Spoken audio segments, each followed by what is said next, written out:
J'ai tout de suite voulu entrer à l'école comme les jeunes de mon âge, mais mon père n'a pas voulu. Et 2 ans, 3 ans après, sans son avis, je suis allé m'inscrire à l'école en 1954. Donc de 1954 à 1958, j'ai fréquenté l'école primaire de Torok. Et pour aller au cours moyen première année, on n'avait pas à Torok et on nous a envoyés à Pala. Et j'ai fréquenté l'école primaire de Pala de 1958 à 1961. Parce qu'en 1960, j'ai eu mon CEP, mais j'ai raté le concours d'entrée en 6e. En 1961, j'ai refait le concours, j'étais admis pour le collège de Bangor et également pour l'école des enfants de Brazzaville. J'ai choisi d'aller à Brazzaville en 1961. Donc, de 1961 à 1965, j'ai fréquenté l'école générale Leclerc de Brazzaville. Mais il y a eu des événements politiques au Congo. Les Congolais ont renversé le régime de Pérou et ils ont instauré une révolution, la révolution marxiste-léniniste. Et je crois que le président Tombambe avait fait une crainte et il a demandé qu'on ne nous renvoie plus là-bas. Et je passais en 5e, plutôt en 3e. Donc, comme à l'école d'enfants troupe, c'était le cycle court, on nous a envoyé, ceux qui passaient en 3e, on nous a envoyés au CG numéro 1, à côté de la gendarmerie, l'ancienne gendarmerie. Donc, on a passé le BPC. Après le BPC, nous sommes venus, on nous a envoyés au lycée Félix Eboué pour la classe de seconde. À la fin de la classe de seconde, l'état-major nous impose de faire un concours d'entrée à l'école d'officier. Bon, j'ai accepté de faire ce concours et j'étais admis. Donc en 1967, 1968, la rentrée 1967-1968, nous étions donc envoyés en Centrafrique où Bokassa a créé une académie militaire appelée École spéciale de formation des officiers d'actifs, ESFOA. 67, 68, 68, 69.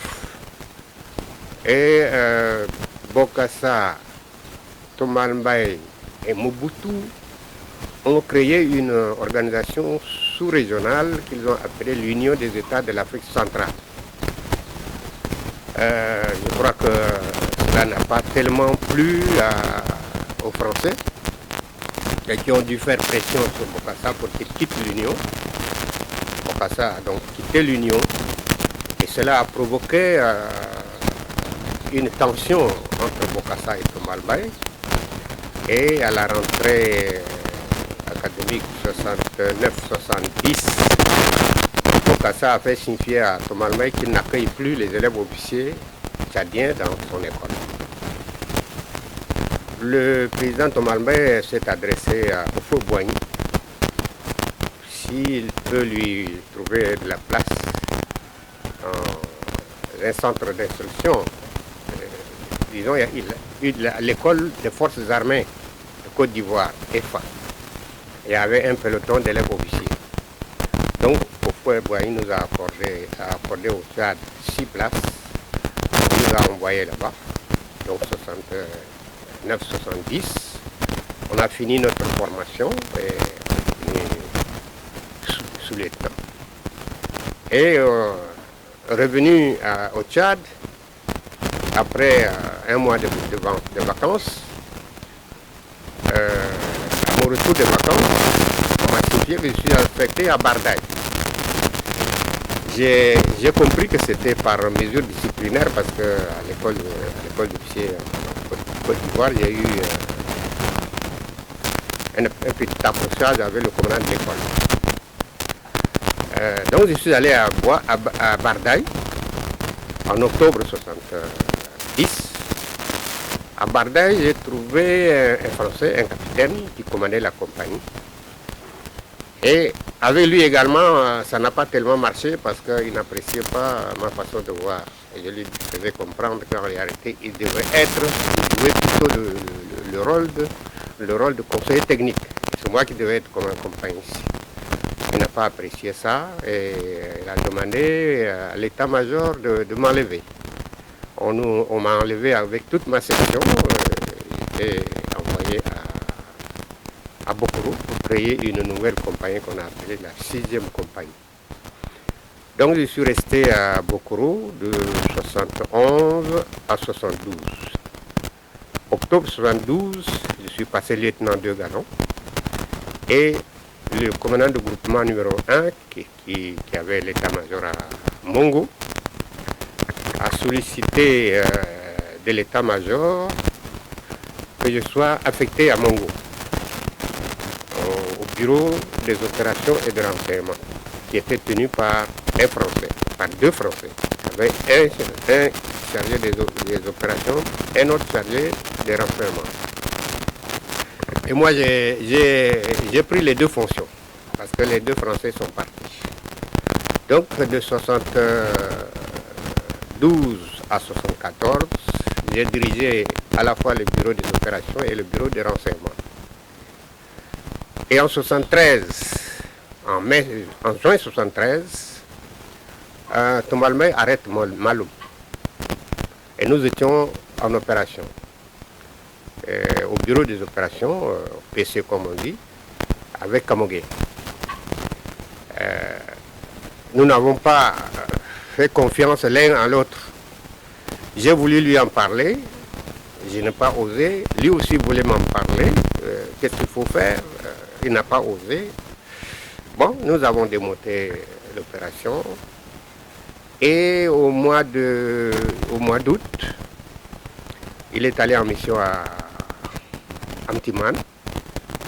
Et au cours de sa mission, il a rencontré des officiers là-bas, 3 officiers, le commandant de compagnie de gendarmerie d'Mtiman, le commandant de compagnie de la 3e compagnie parachutiste et l'officier de détail.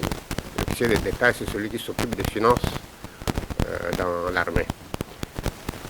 Et au cours d'un dîner, ces 3 officiers lui ont demandé qu'est-ce qu'il pense de la détention de Maloum. Il leur a dit il n'est pas content de cette détention.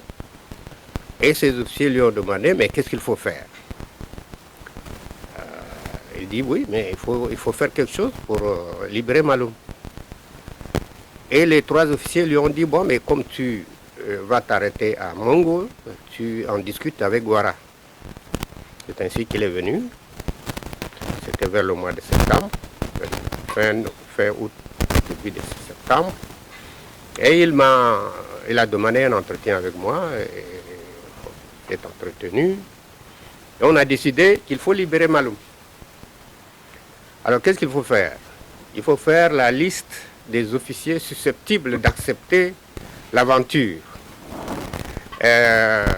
Donc, moi je lui ai indiqué les jeunes officiers qui peuvent marcher.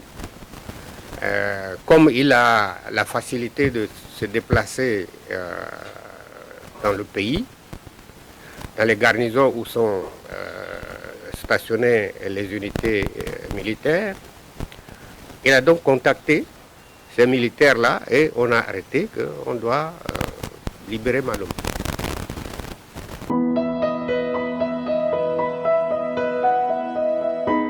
On a monté une opération dans le secteur de Melfi. En réalité, c'était dans le but de regrouper des unités et ensuite foncer sur N'Djamena pour libérer Maloum. Manque de peau, il y a eu un coup d'État au Niger. Kounché, le colonel Kounché a renversé Amane Diori.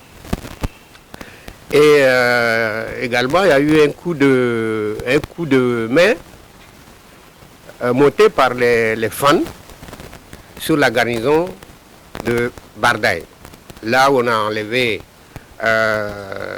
Madame Clostre, la célèbre Madame Clostre, et également un Français, je crois, je ne me souviens plus de son nom. Et au cours de ce coup de main,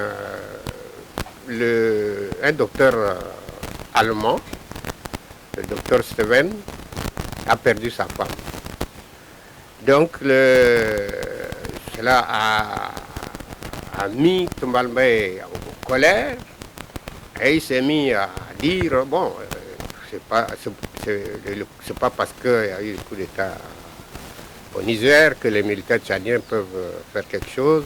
Bon, là, il a commencé à éviter vraiment des discours anti-militaires, il insultait les militaires, les traitait de vaches ruminants, des officiers incapables, tout. Bon, donc le coup qui est prévu a été reporté. Nous avons reporté le coup et on a dit que nous continuons à travailler.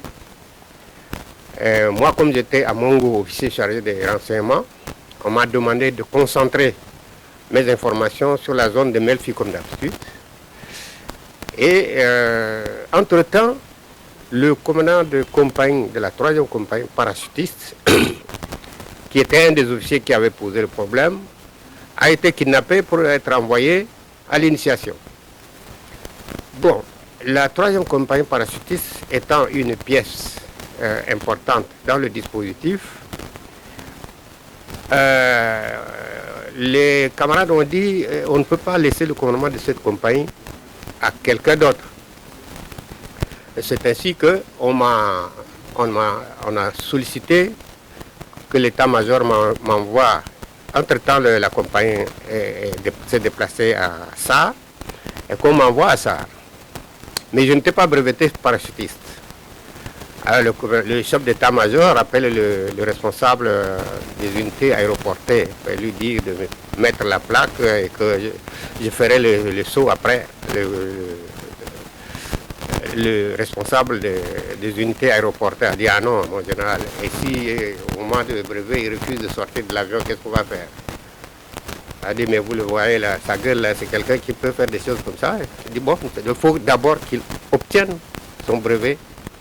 Donc, il y avait des sauts à effectuer à ça. On m'a amené là-bas. J'ai fait 2 sauts. Et puis, je suis revenu à N'Djamena. J'ai fait 2 sauts. Ça faisait 4 sauts. C'était suffisant pour me donner le brevet. On m'a donné le brevet. Et je suis désigné comme commandant de compagnie de la 3e compagnie parachutiste à Sahara. Et on a continué à réfléchir sur la manière de monter le coup. Et entre-temps, il a été décidé au niveau du gouvernement qu'il y aura une fête de coton à Gounougaya en 1975. On s'est dit, ah, très bien, on va donc monter le coup. Des instructions ont été données. D'abord, avant que cela ne se passe, il y a eu un incident à la gendarmerie. Des prisonniers, je crois que ce sont des ressortissants du BET, des prisonniers ont tué un adjudant français, je crois qu'il s'appelait Gélino.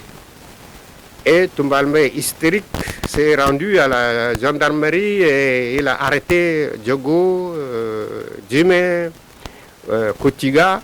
Le pauvre Kotiga n'était même pas au courant de la préparation du coup d'État. Bon, moi, entre-temps, on m'a demandé d'aller déposer une section à Bardaï. Nous avons quitté Sarre à bord d'un DC-4. On s'est arrêté un moment à N'Djamena pour faire du carburant. Ensuite, on a décollé pour Bardaï. J'ai laissé la section là-bas. À mon retour à N'Djamena, on m'apprend qu'on a arrêté des officiers dans la nuit. Ah, je me suis demandé, mais qu'est-ce qu'il faut faire? Et j'apprends également que Galiem, qui commandait la compagnie de gendarmerie du Maïkebi, était là. J'ai pris contact avec lui et nous sommes allés voir Kamougué. On lui a dit, écoute, il faut qu'on fasse vite parce que ces officiers qui sont arrêtés là. Parmi eux, il y a le colonel Djumé qui est au courant de notre préparation du coup d'État. On ne sait pas comment on va les traiter. Il faut qu'on essaye de précipiter l'action. Kamogé a donc rédigé un message. Il est allé présenter ça au général Odengar qui était chef d'état-major.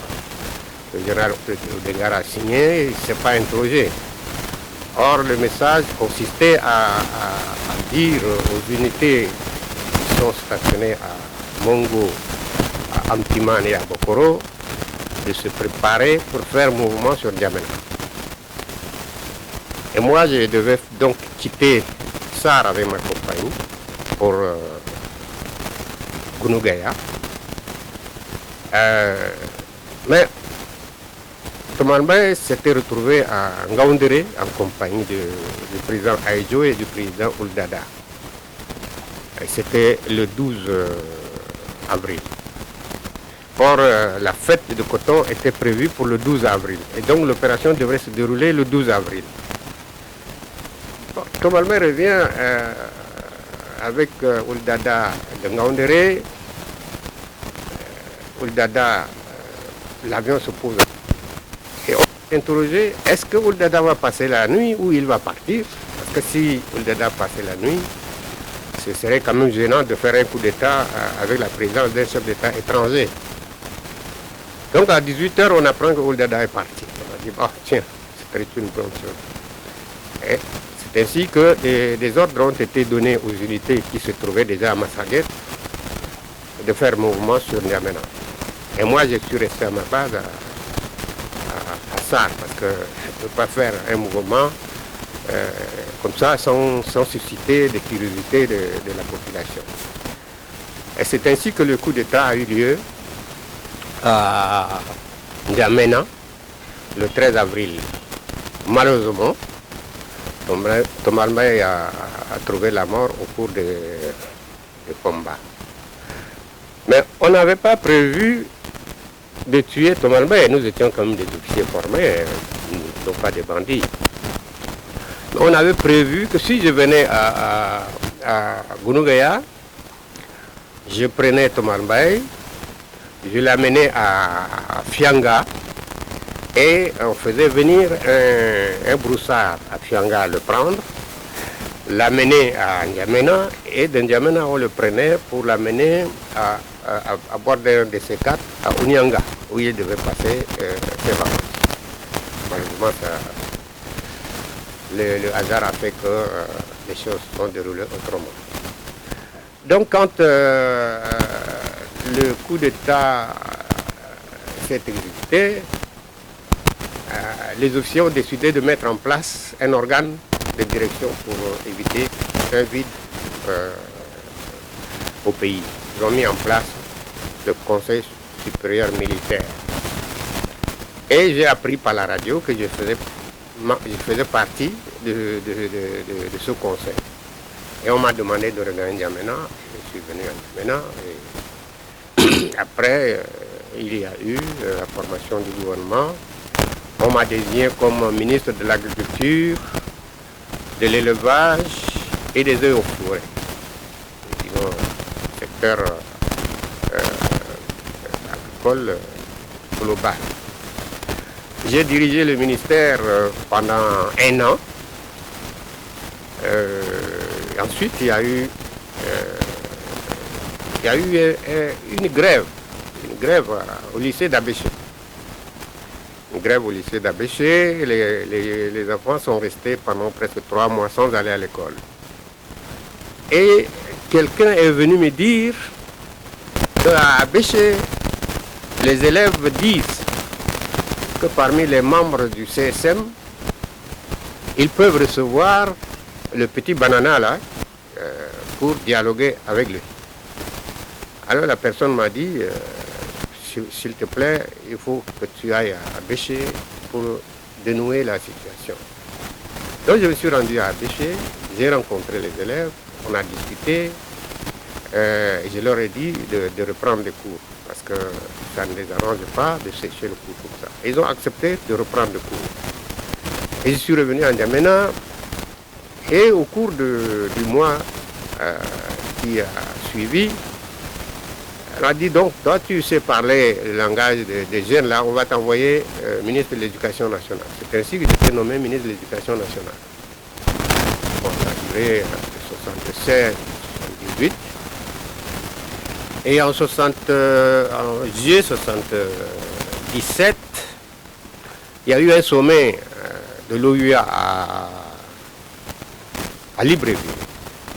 Au cours de ce sommet, le président Némuri s'est présenté à Maloum en disant qu'il va servir d'intermédiaire entre lui et Hissène Habré pour une réconciliation. Donc les autres chefs d'État ont encouragé Maloum à accepter cela et Maloum a accepté.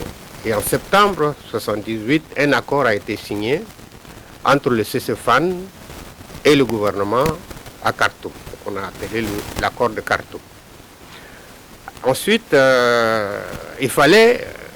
on a laissé une ouverture dans cet accord-là pour que les autres tendances du Frelina puissent y adhérer. Mais Kadhafi n'a pas vu de cette barrière-là, il n'a pas vu d'un bon œil cet accord.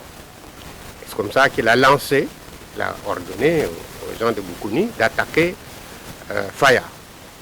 Entre-temps, Bardei était déjà au maître des gens de Boukouni. Et en février, les éléments de Boukouni ont attaqué Faya. Bon, fallait-il attendre encore? Maloum et Hissène Habré ont dit, bon, comme ils ne veulent pas adhérer à l'accord de Khartoum, on va mettre en place un gouvernement. Une équipe était désignée pour rédiger un texte qui servirait de l'acte fondamental pour diriger le pays. Ainsi que dans cet acte, il a été proposé que Maloum soit président et Hissène Habré Premier ministre. Mais c'était un texte truffé de contradictions. Le Premier ministre et le président se retrouvaient pratiquement avec les mêmes pouvoirs. Ça me rappelle plus tard ce qui s'est passé entre Balladur et Mitterrand. Mais là-bas, ils ont une culture politique plus développée, ça n'a pas eu de accrocs. Mais au Tchad, Hissène Habré, bien entendu, a été pris en compte par l'environnement de N'Djamena. Ah, c'est une occasion pour envoyer les Kirdila du pouvoir, pour prendre le pouvoir. Donc Hissène Habré s'est mis à se comporter comme si c'était lui le président. Bien entendu, la machine s'est grippée et il n'y avait pas moyen d'échanger. Et ça a débouché sur la bataille de février 1979.